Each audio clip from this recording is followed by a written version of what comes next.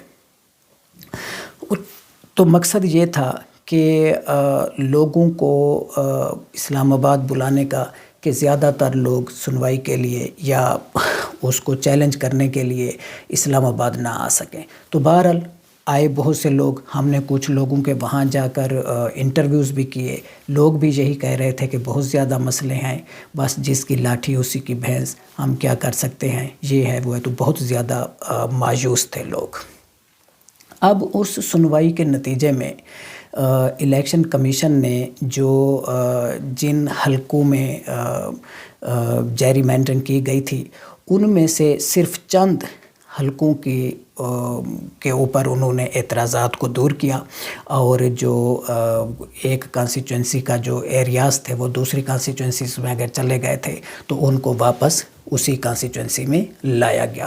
وہ میں آپ کو بتا دیتا ہوں. اس میں این اے کا صرف ایک حلقہ ہے 167 بہاولپور، اور اس کے علاوہ پی پی 239 پی پی 239 یہ بھی بہاولپور کا حلقہ ہے، اور سیالکوٹ کا حلقہ ہے پی پی 50 اور 51، اور اسی طرح گجرات کا حلقہ ہے پی پی 3، اور چنیوٹ کے 3 حلقے ہیں 95 96 اور 97، اور پی پی 134 134 یہ ننکانہ صاحب کا حلقہ ہے.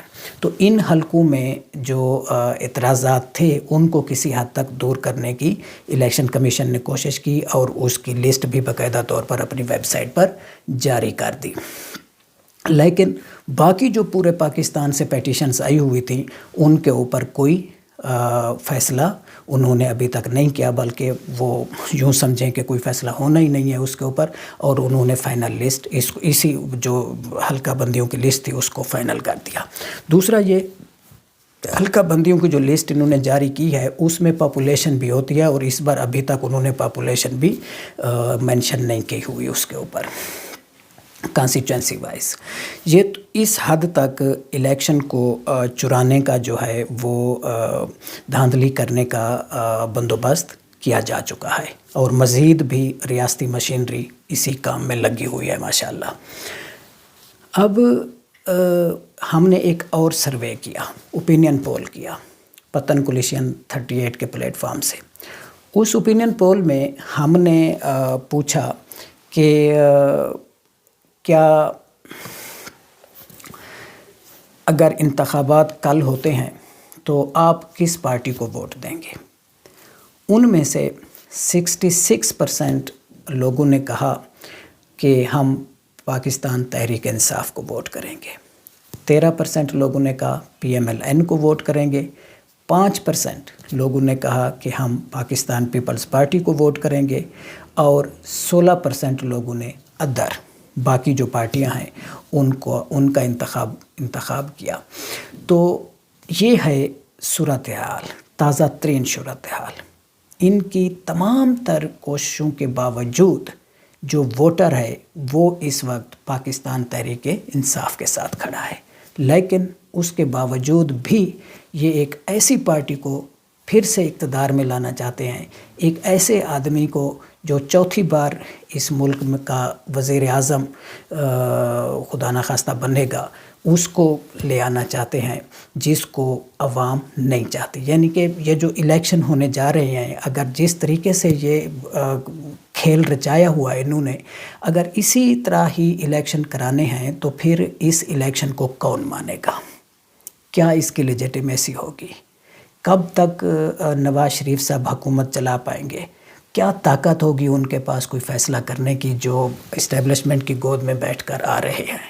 تو یہ بہت سارے سوالات ہیں. میں سمجھتا ہوں نواز شریف صاحب کو بھی سوچنے چاہیے کہ وہ ان کو کن سمت میں لے جایا جا رہا ہے اور وہ آگے جا کر کیا کریں گے. لیکن ان تمام تر سچویشن کے باوجود بہرحال اب جو فیصلہ ہے وہ عوام کی عدالت میں ہے. عوام نے فیصلہ کرنا ہے کہ کس کو وہ اپنا حکمران بنانا چاہتے ہیں، کس پارٹی کو وہ اقتدار میں لانا چاہتے ہیں. یہ عوام نے فیصلہ کرنا ہے. اور اگر اس بار بھی عوام نے غلط فیصلہ کیا اور ووٹ ڈالنے کے لیے نہ نکلے، اور اگر نکلے تو ان کا چوائس خدا نخواستہ غلط ہوا، تو پھر جن مسائل میں اس وقت یہ ملک پھنسا ہوا ہے، تو پھر اس ملک کو ان مسائل سے نکلنے کا کوئی دور دور تک حل ہمیں نظر نہیں آتا۔ تو اس لیے ضروری ہے کہ آنے والے الیکشن میں ووٹ کا جو استعمال ہے وہ سوچ سمجھ کر کیا جائے۔ اس کے ساتھ ہی میں آپ سے اجازت چاہتا ہوں۔ آپ سے درخواست ہے چینل کو سبسکرائب کریں، ویڈیو کو لائک کریں، دوستوں کے ساتھ شیئر کریں۔ اب آپ سے ملاقات ہوگی انشاءاللہ اگلے ویلاگ میں، تب تک کے لیے اللہ حافظ۔